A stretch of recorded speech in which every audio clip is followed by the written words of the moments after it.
Ya, itu kalau tiap malam lomba, dikisahkan oleh Imam An-Nawawi dalam kitabnya At-Tibyan, itu lomba dengan Abdurrahman bin Auf, Tamim Ad-Dari, itu tiap malam paling minimal sekali khatam Al-Quran dalam tahajudnya. Tapi dahsyatnya, besoknya sekiannya itu selalu datang 60, kalau kita sekarang 60 kontainer datang, isinya emas, perak, berlian, macam-macam. Ya, kebayanglah kalau ke PTM datang 60 kontainer isinya emas, perak. Makanya nggak ada yang dikasih lagi sekarang. Nah, lihat sini, sudah? Saya mulai ya. Nah, ini saya harus selesaikan ini. Kita sepakat dulu sampai jam berapa kita? Oh enggak, kalau Anda mau sampai jam 12 silakan saja. Saya setengah 10 selesai lah. Karena ini pembuka ya, pembuka. Ke depan kita akan lebih kompleks karena saya pengen ini dicoba sampai sepekan. Nanti akan melahirkan perubahan. Karena ke depan kita akan bicara tentang riba, tentang macam-macam dia. Itu perlu lebih fokus lagi. Ini yang dasar untuk sepekan dulu. Siap ini ya? Yuk kita mulai. 1. Rizki lewat ikhtiar atau usaha. Saya boleh teman-teman sekalian buka ini ya? Ini udah? Ya. Udah. 1 yang lewat usaha itu ikhtiar. Ya, buka Quran surah 39, Quran surah 53 ayat 39. An-Najm ayat 39. Wa allaysa lil insani illa ma sa'a. Wa allaysa lil insani illa ma sa'a. Wa allaysa lil insani, bahkan setiap manusia itu, awas, illa ma sa'a, akan mendapatkan rizki, akan mendapatkan hasil dari apa yang telah ia usahakan dengan sungguh-sungguh. Jadi kalau Anda ingin mendapatkan apapun, mau dapat pahala, dapat rizki, dapat ini, dapat itu, maka semua bergantung yang pertama pada tingkat kesungguhan usaha Anda. Usaha yang serius, yang sungguh-sungguh disebut dengan sa'a, yas'a, sa'yan. Sa'a, yas'a, sa'yan.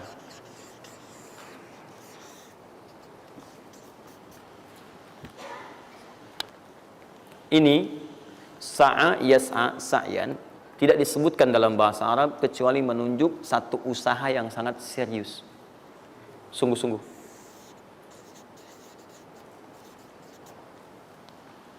Rizki yang pertama ini sifatnya kata Al-Quran, langsung Allah yang menyampaikan. Kalau Anda mau mendapatkan rizki itu, baik yang sifatnya materi, uang, rumah, mobil, pakaian, makanan dan sebagainya, maka Anda mesti serius, usaha. Usaha yang serius. Saya belum bicara bagaimana cara usahanya. Tapi Quran ingin membangun komitmen dulu. Anda mau usaha enggak? Anda usaha, saya kasih kata Allah. Jadi kalau Anda enggak usaha, enggak akan turun rezeki. Ya. Enggak ada rezeki turun dengan cuman diam aja. Enggak ada. Anda mesti usaha. Saat saya berada di Mesir, ada 2 mahasiswa itu saling, mereka paham Quran. Mereka diskusi ingin membuktikan kebenaran Quran. Yang satu cara berpikirnya benar, yang satu keliru. Yang satu berkata, Allah kan sudah jamin rezeki kita akan diberikan, ya kan? Sampai kita wafat sempurna rezeki. Jadi nggak nyari pun pasti dikasih. Cara berpikirnya seperti itu. Ini yang dipakai oleh orang liberal sekarang. Nah, maksudnya logika semacam ini. Yang satu lagi berkata, memang Allah kasih, cuman kita mesti usaha. Dia sebutkan beberapa ayatnya. Yang satu bertahan dengan pendapatnya, dia ingin buktikan. Saya masuk nanti ke masjid. Kalau di Timur Tengah itu suka ada zawiyah, tempat-tempat khusus untuk ibadah. Dia masuk ke dalamnya, sembunyi di belakang meja. Nah, di masjid itu suka ada muhsinin, para donatur yang itikaf, kasih makan. Hari pertama semua dikasih, dia tidak, karena ngumpet. Karena perjanjiannya nggak boleh ada usaha apapun. Hari kedua dia masih ngumpet, nggak dikasih, semua dikasih yang ada. Hari ketiga sudah lapar sekali, sudah nggak tahan. Begitu udah dikasihkan, yang muhsinnya tanya, hal min akhar, ada lagi yang lain nggak? DKM jawab karena nggak tahu, kan ngumpet, nggak ada yang lain. Baik, kalau gitu saya kasih ke tempat lain. Karena beranjak mendengar suara itu, dia langsung kasih kode dengan berdahem. Kaget kan DKM. Begitu dibuka ada orang ngumpet di belakang meja, sudah kelaparan. Akhirnya dia ada orang satu lagi di sini, langsung dikasih bagiannya sampai dengan 3 bungkus. Begitu dikasihkan itu, teman yang kedua tadi yang mengatakan mesti ada usaha langsung mengejar pada teman yang bersembunyi. Dan dia katakan, kan saya bilang dari awal, rezeki itu mesti dicari walaupun dengan sama. Saya juga sama, Ustadz pemateri misalnya kan, begitu kehausan ya, dia kan, nah, misal panitia datang, macam-macam lah, misal tuh. Enggak, itu contoh. Saya nggak biasa ceramah sambil minum, ya.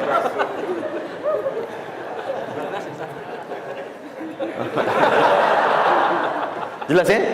Nah, jadi prinsip yang pertama, kita harus punya komitmen yang kuat dengan Allah. Kata Allah, kerja ya kerja. Kata Allah, usaha ya usaha, jangan diam. Di usaha itu sepanjang keluar yang disebut usaha dari dalam tubuh kita, kaki melangkah, tangan bergerak gitu kan, kemudian mulut berbicara, bersuara, atau telunjuk menunjuk aja, ada usaha, rezeki turun. Apa butuh pembuktian lagi? Tuh lihat di beberapa belokan-belokan tuh, cuman orang begini aja, prit, 1.000, makasih Pak, 2.000, makasih bos, kan? 5.000, paman. Om. Jelas ya? Paham ya? Nah, ini yang pertama, usaha yang serius. Nah, ini langsung dicontohkan oleh Allah. Bahkan kalau Anda serius, nah perhatikan, ini jejaknya langsung ditemukan dan diabadikan dalam Al-Quran. Ada beberapa tahapan yang mesti kita tahu. 1, 2, 3. Perhatikan cara keseriusan yang digambarkan dalam Al-Quran. Teman-teman, kalau saya sebutkan sa'ah dalam Al-Quran, mungkin agak banyak kita mencarinya, butuh energi. Tapi kalau saya ilustrasikan begini, antum insya Allah akan lebih cepat menemukan. Kalau kita haji atau umrah, kemudian ada ritual setelah tawaf, namanya apa? Sa'i. Apa itu sa'i? Tuh kan, lari-lari kecil. Kalau lari-lari besar, maraton. Kan sudah saya tuliskan di atas. Sa'i itu kan dari sini tulisannya. Ya, dari mana sa'i itu? Safa ke Marwah. Ya, buka Quran surah kedua ayat 158, paling kiri di pertengahan. Innas safa wal marwata min sya'airillah. Faman hajjal bait aw i'tamara fala junaha alaihi ay yatawafa bihima. Man tatawwa khairan fa innallaha syakirun alim. Lihat sini. Ibadah ini kenapa dinamakan dengan sa'i? Dan sementara orang sekarang agak kurang tepat menerjemahkan dengan lari-lari kecil. Dalam bahasa Arab lari kecil bukan sa'i. Dalam bahasa Arab lari-lari kecil itu bukan sa'i. Ingat baik-baik kalimat ini. Kenapa dinamakan dengan sa'i? Karena di tempat ini pernah ada satu sosok yang sangat bersungguh-sungguh untuk berusaha. Sangat serius untuk mendapatkan rizki dari Allah Subhanahu wa taala. Sosok ini datang, diantarkan oleh suaminya. Kemudian ketika diantarkan, ternyata ini yang paling menarik. Ini yang saya berikan 3 panah ini. Diabadikan kisah ini di Quran surah ke-14 ayat ke-37. Pertama diantarkan. Ya, begitu tiba suami istrinya dengan anak yang baru lahir, tiba-tiba langsung bermohon kepada Allah. Perhatikan, bukankah Allah pemilik rezeki? Masih ingat tadi teori di awal? Pusat rezeki ada di mana? Baik. Nah, ini teman-teman sekalian, kaidah yang pertama. Kalau antum ingin berikhtiar berusaha, maka hal yang pertama dilakukan adalah mendekat dulu kepada pemiliknya. Mohon minta kemudahan, minta petunjuk, minta kenyamanan, minta keberkahan. Itulah sebabnya sebelum kita berangkat, kita sholat dulu. Sholat subuh, sholat fajar, menghadap, usahakan. Makanya Nabi setelah selesai sholat, selalu meminta kepada Allah diberikan petunjuk mendapatkan rezeki. Ya, yang di Ibnu Majah nomor hadis 925 itu, Allahumma inni as'aluka ilman nafi'a wa rizqan thayyiba wa amalan mutaqabbala. Minta. Kalau dalam bahasa kita, ya Allah berikan saya hal yang bermanfaat, ilmu bermanfaat dan rezeki terbaik di hari ini. Minta. Nah, begitu sampai beliau bermohon pada Allah, Rabbana inni askantu min dzurriyyati biwadin ghairi dzi zar'in inda baitikal muhram. Perhatikan ya. Ya Allah, saya bermohon kepadamu, engkau yang merawat kami, memerhatikan kami, memberikan rezeki kepada kami. Sifat rububiyah yang disebutkan namanya Rabb. Begitu meminta kepada Allah, ya Allah sekarang saya diperintahkan olehmu sebagai tawadu. Nabi Ibrahim mengatakan, saya menempatkan sebagian keturunan saya, istri saya, anak saya di satu tempat yang sangat gersang. Anda bayang nggak? Tempatnya gersang, gunung-gunungnya itu, batu-batunya itu rapat luar biasa, kerasnya luar biasa, dan nggak ditemukan sumber air di situ. Artinya ini kondisi yang paling dalam lah, ya. Kondisi yang paling sulit didapatkan. Jadi selevel tumbuhan pun nggak ada. Jadi saya mau katakan begini, lihat ya. Anda pergi ke satu tempat, Anda berusaha tuh masih ada, Google-nya ada, bangunannya ada, kendaraan ada, modal ada, tinggal kelihatan semuanya jadi aktiva semua tuh. Tinggal kita olah aja. Ada orang yang pernah mendatangi tempat yang semuanya nggak ada bahan-bahannya. Bayang ya? Kosong. Tuh, saya pernah satu kali waktu ada krisis itu beberapa ke belakang, itu semua showroom macam-macam itu pada jatuh. Dan saya diundang ke Hyundai untuk ngasih motivasi, ngasih training. Pertama kali saya dibawa itu, teman-teman sekalian, saya dibawa ke showroom mereka, selapangan tuh, isinya mobil semua. Mobil, apa perkataan pertamanya? Kata manajernya, Ustaz, itu biasanya kami kosong nih. Sekarang banyak seperti ini katanya. Mohon nanti diberikan gambaran seperti apa kami mesti semangat macamnya. Saya bilang, Pak, Bapak itu luar biasa ya. Tahu nggak Pak, orang yang pertama kali menemukan mobil, jangankan mobil begininya, bahannya aja susah nyarinya. Masuk kemudian ke showroom aja nggak ada, di belakang rumahnya cuma otak-atik jadi bahan macam-macam, jadi yang sederhana. Ya dari situ aja jadi mobil. Bapak sekarang udah ada mobilnya, tinggal dipasarin aja. Nah sekarang banyak orang banyak mengeluh. Nabi Ibrahim dulu cuma bawa istrinya ke tempat yang gersang luar biasa, nggak ada potensi apa-apa, materinya kosong, itu gersang, tumbuhan nggak tumbuh. Apa yang terjadi? Begitu sampai di situ, satu kalimat ketika meninggalkan Ibrahim istrinya Sayyidah Hajar dengan anaknya Ismail alaihissalam, maka pertanyaan pertama dalam satu riwayat, ahadza min amrillah, apakah semua ini ketetapan Allah? Maka dijawab bala. Perhatikan prinsipnya, selama ini ketetapan Allah, maka Allah tidak akan menyia-nyiakan saya. Dan rizki telah Allah tetapkan kepada kita, maka Allah tidak akan pernah menyia-nyiakan kita. Paham ya? Jadi kalau Anda ditempatkan di kondisi apapun, bahkan mulai belum bekerja, baru lulus kuliah, bahkan mulai baru membuat satu bisnis misalnya, atau macam-macam halnya, ingat, ada yang lebih buruk kondisinya daripada Anda, yang semua bahannya bahkan belum didapatkan. Dan dia yakin dengan Allah. Sepanjang Anda punya Allah, maka semua akan mudah bagi Anda. Ini prinsip yang pertama. Jelas ya? Nah, kalau sudah paham sampai sini, belum berhenti karena ada komitmen untuk usaha. Apa usahanya? Maka Ismail menangis satu saat dan Allah tetapkan ASI-nya nggak keluar dari ibunya. Begitu tidak keluar, nah anak ini kan pasti bergejolak. Tangan bergerak, kaki bergerak, disimpan di bawah. Saat bergerak itu kakinya menghunjam ke tanah, tangan bergerak, nggak keluar apapun. Ibunya ini yang menempuh usaha yang sangat serius untuk mencari. Dia tahu kalau cuma diam nggak akan datang. Maka ibunya menerapkan satu ketentuan pertama yang nanti diabadikan dalam Al-Quran, yaitu teori rezeki dengan ikhtiar, mencari cara yang serius.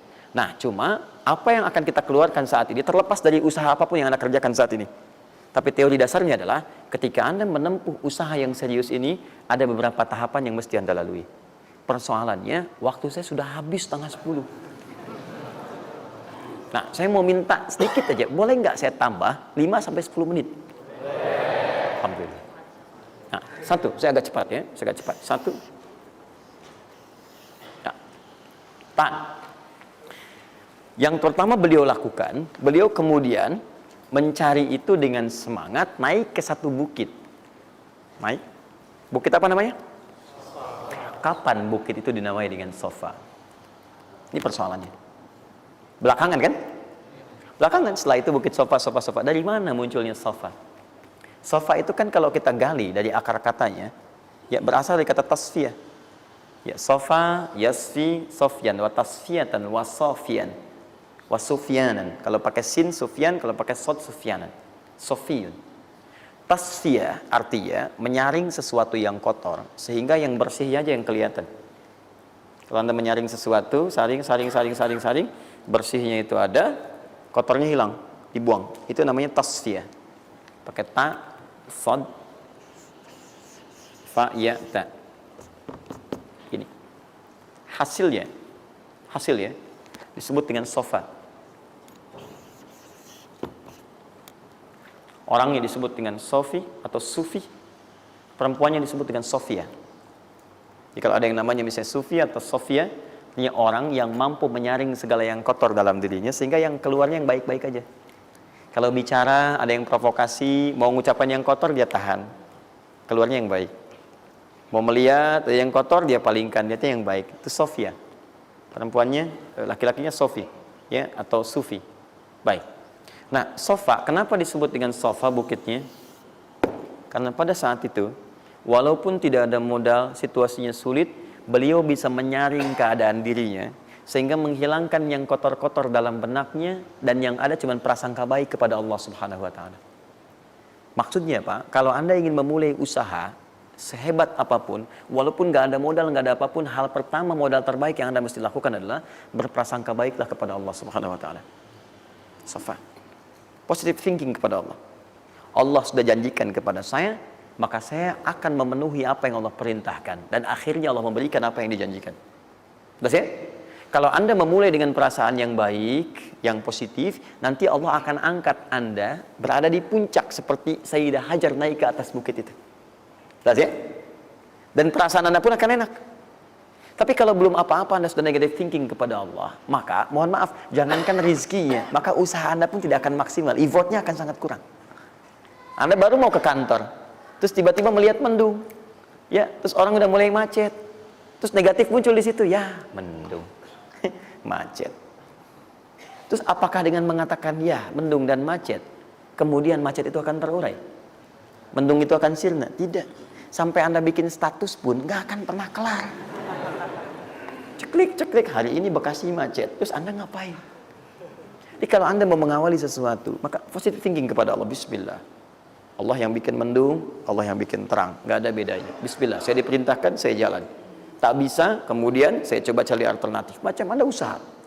Paham ya? Nah, kemudian, bukankah seseorang berusaha itu ingin mendapatkan sesuatu? Puncak hal yang diinginkan, yang diharapkan itu bentuknya rizki. Tapi sifat ingin mendapatkan sesuatu, puncaknya disebut dengan marwah namanya. Sesuatu yang sangat diharap, diinginkan, marwah. Perhatikan baik-baik. Ya. Saya mau tanya begini, dari sofa ke marwah, berusaha dengan serius Sayyidah Hajar. Lihat sini, sofa itu kan di atas kan, terus turun kan, turun, tahan sini. Begitu ke sini, melihat ada peluang di sini, terlihat seperti ada oase, maka dipercepat jalannya. Makanya di sini sekarang ada tanda lampu hijau. Ya, begitu nyampe sini untuk laki-laki lari-lari kecil, perempuan jalan cepat. Ini karena ibadah yang disebut dengan sa'i sering diartikan dengan lari-lari kecil. Ini berlari ini teman-teman, jalan cepat ibu. Ini sesungguhnya awalnya ini melihat di sini seperti peluang ada oase di sini di marwah, banyak air. Maka dipercepat jalannya. Sampai di batas ini, ragu lagi. Betul nggak ya? Apa cuma fata morgana? Tapi yang paling dahsyat adalah, dia memastikan dengan ikhtiarnya. Saya mesti pastikan dulu, jangan menduga-duga. Dikejar sampai ke atas. Begitu kepastiannya tidak ada sama sekali. Ternyata fata morgana saja. Dari sini, balik lagi. Mungkin di sini ada. Ya, balik lagi ke tempat tadi. Balik, dilihat. Sini kayak ada, betul di sini. Balik, nyampe sini fata morgana. Bola, balik, sampai dengan 7 kali. Ya, dari sini ke sini 1, sini ke sini 2, ini 3, 4, 5, 6, 7. Ingat, sofa selalu genap, marwah selalu ganjil. Kalau Anda umrah, kemudian tiba-tiba Anda merasa berakhir selesai, tapi posisi Anda di sofa kemungkinan cuma 2. Kalau bukan Anda kurang baru 6 kali, atau Anda terlampau soleh 8 kali. Pasti di sini. Nah, apa hikmahnya? Proses ini disebut dengan sa'i. Perhatikan baik-baik, tahan, fokus.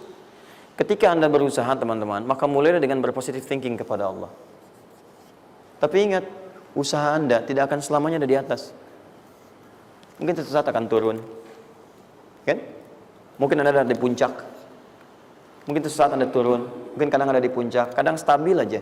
Tapi kalau Anda melihat peluang, cepat kejar selama peluang itu baik. Itulah yang dimaksud dengan kompetisi yang sehat. Ada dapatkan kejar, ada tender, ikut tender dengan cara yang baik, cara yang normal, ikut. Kalaupun bukan rezeki Anda, nggak ada masalah. Dan jangan pernah macam-macam lah. Saya dah ajar kan nggak pernah nyogok sama malaikat. Malaikat cepat sini dah gitu. Saya kan di sini Nabi gitu kan. Kau minta apa saya kasih, kan nggak pernah. Ya biasa aja bolak-balik. Ya walaupun mungkin ketika Anda kejar itu bukan bagian Anda, mungkin cuma fata morgana, nggak ada masalah. Saya kasih rahasia besarnya. Sepanjang Anda betul-betul ikhtiar dilakukan karena Allah, maka perhatikan baik-baik. Kadang-kadang Allah seakan menunda apa yang menjadi hak Anda, bukan ingin menunda dan membiarkan Anda tidak mendapatkan sesuatu, tapi ingin memberikan semua nikmat secara sempurna. Karena di atas itu ada nikmat pahala, ada nikmat doa, ada nikmat istighfar,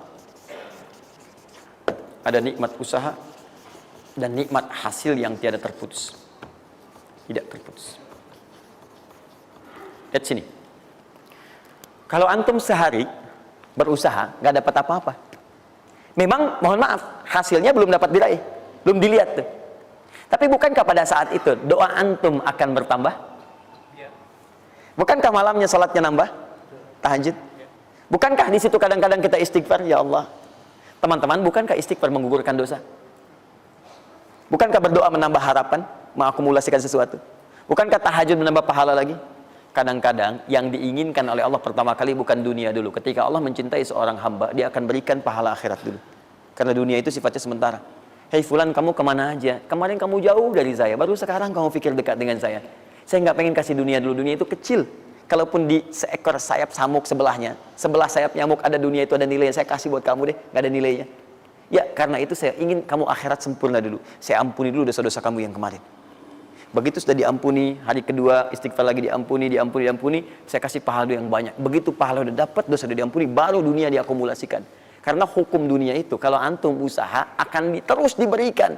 Jadi nggak ada yang nggak dikasih. Jadi kalau antum sehari bekerja ini, kelihatannya nggak dapat apa-apa. Bukan nggak dapat apa-apa, disimpan untuk diakumulasikan. Nanti dosa antum tuh udah hilang, amalan udah banyak, antum dapat banyak. Kadang-kadang nggak sadar kalau saat dapat banyak itu sebetulnya itu hasil usaha antum sebelumnya. Itu teorinya begitu. Ya, jadi nggak ada yang nggak dapat apa-apa, semua akan dinilai. Sepanjang antum bergerak dikasih, dan antum buktinya hidup juga. Sampai ke hari itu kan masih hidup, bisa makan juga di hari itu, bisa beraktivitas juga, sehat juga dan sebagainya. Belum dapat apa. Makanya kata Nabi, yang hari itu ada makanan, dia orang kaya sebetulnya. Kalau besok masih ada lagi, kaya banget. Antum sampai sebulan masih ada cadangan. Ini kenapa kita mesti berkeluh kesah? Dan belum tentu hidup juga sampai besok. Yang tuh mau ngumpulin apa? Nah, maka prinsip yang terbaik adalah ketika antum berikhtiar, ikhtiar usaha yang maksimal. Tapi jangan khawatir kalau antum kerja sehari nggak dapat, 2 hari belum ada usaha. Jangan khawatir teman-teman sekalian. Rumus yang mengatakan semua ketika badan bergerak maka rezeki dituliskan untuk keluar. Tapi kadang-kadang ada yang Allah inginkan lebih besar dari apa yang Anda harapkan. Apa yang Allah harapkan ikutkan ke situ, maka Anda akan mendapatkan akumulasi bagiannya. Itu yang dilakukan oleh Sayyidah Hajar. Begitu beliau kemudian naik ke Marwah, nggak dapat, naik ke Safa, nggak dapat. Apa pernah tertuliskan dalam riwayat sedikit aja Sayyidah Hajar mengeluh? Tunjukkan kepada saya kitab mana yang pernah menunjukkan riwayat ketika bolak-balik itu kemudian Sayyidah Hajar berkata, ya Allah, saya kan istri Nabi, saya kesini memenuhi perintahmu ya Allah, ini udah capek kenapa belum turun juga? Pernah nggak? Kedua, ketiga, keempat, kelima, sampai ke yang ketujuh. Begitu sampai di Marwah, baru kemudian diakumulasikanlah itu. Apa yang terjadi? Ibunya yang usaha bolak-balik. Akhirnya keluar dari mana? Anaknya, kakinya kemudian menghentak lagi. Tiba-tiba keluar air dari situ. Pertanyaan saya, ibu yang lebih tahu di belakang. Kan kalau anak itu sedang haus, pasti tangan kakinya bergerak kan? Kenapa saat pertama disimpan bergerak, air nggak keluar? Sudah 7 kali bolak-balik, baru air keluar. Silakan lihat riwayatnya. Pada hentakan itu, ketika 7 kali ibunya bolak-balik, malaikat mengepakkan sayapnya. Itu yang menghantam air dan keluar air. Malaikat yang ditugaskan adalah memberikan rezeki namanya Mikail. Itu ada di Quran surah kedua ayat ke-98. Ya, man kana aduwwan lillahi wa malaikati wa rusuli wa jibril wa mikail. Mikail. Di antara tugas Mikail oleh Allah ditugaskan untuk memberikan rezeki. Yang paling menarik, perhatikan baik-baik. Begitu airnya keluar, ibunya sedang di Marwah, sedang berdoa nih. Makanya kalau sa'i di sofa ngadep ke kiblat berdoa dulu, ke Marwah ngadep ke kiblat berdoa dulu. Begitu sedang berdoa nyampe ke Marwah yang ketujuh, anaknya lebih kencang menangisnya. Ibunya mendengar suara nggak biasa, dikejar ke sini. Begitu kejar ada air. Apa kata ibunya? Lihat kalimatnya. Zam, zam, zam, zam. Ibunya tidak mengatakan ijma, tapi zam, zam, zam, zam. Zam itu artinya kumpul jangan berhenti, kumpul jangan berhenti, kumpul jangan berhenti. Sampai sekarang air itu tidak pernah berhenti.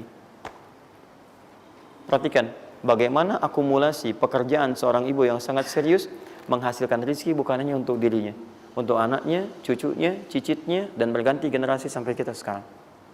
Kita aja ke zaman Nabi Muhammad, itu teman-teman sudah lewat 15 abad. Nabi Muhammad ke Nabi Ismail 29 generasi. Satu generasi bisa ribuan tahun. Nabi Muhammad ke Nabi Musa aja 2000 tahun, ke Nabi Isa 600 tahun. Sekarang ke Nabi Ismail 29 generasi. Muhammad bin Abdullah bin Abdul Muttalib bin Hashim bin Abdul Manaf bin Qusay bin Murrah bin Kilab bin Ka'ab bin Ghalib bin Fihir bin Malik bin Nadar bin Kinana bin Khuzaimah bin Mudrika bin Ilyas bin Salam bin Nizar bin Mudar bin Ma'ad bin Addan bin Adi bin Adri, ya, bin Muqawwam bin Nahur bin Tari bin Ya'rub bin Yasub bin Nabit bin Ismail alaihissalam. 29 generasi. Yang bisa mengulang 29 ini saya bebaskan paspornya untuk menghafal Quran di pekan depan. Silakan. Boleh, silakan. Tapi kalau salah satu tambah 1 ayat. Jelas?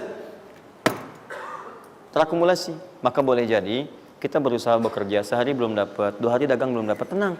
Begitu antum 3 hari, tiba-tiba dagangan diborong habis. Itu sebetulnya usaha antum yang sebelumnya. Tapi antum dapat bonus ampunan dosa, pahala, macam-macam. Maka jangan mengeluh. Dan jangan pernah antum sekali-kali, awas ya, awas. Mengeluarkan kata-kata yang seakan-akan Allah menghentikan rezeki antum. Maka disitulah kesulitan paling sulit akan antum awali. Ya Allah, apa engkau nggak sayang dengan saya? Saya perlu usaha apa lagi? Kenapa belum diberikan juga? Dan sebagainya. Itu kadang-kadang membuat seseorang kalau sudah kehilangan arah seperti itu sampai meninggalkan agamanya, itu yang paling fatal. Paham ya? Keluarkan. Tidak usah mikir, nggak usah macam-macam. Dah, 2,5% keluarkan. Itu 2,5% itu paling minimal. Kalau mau 5% keluarkan. Ingat rumusnya, kenapa disebut zakat? Di antara makna zakat itu adalah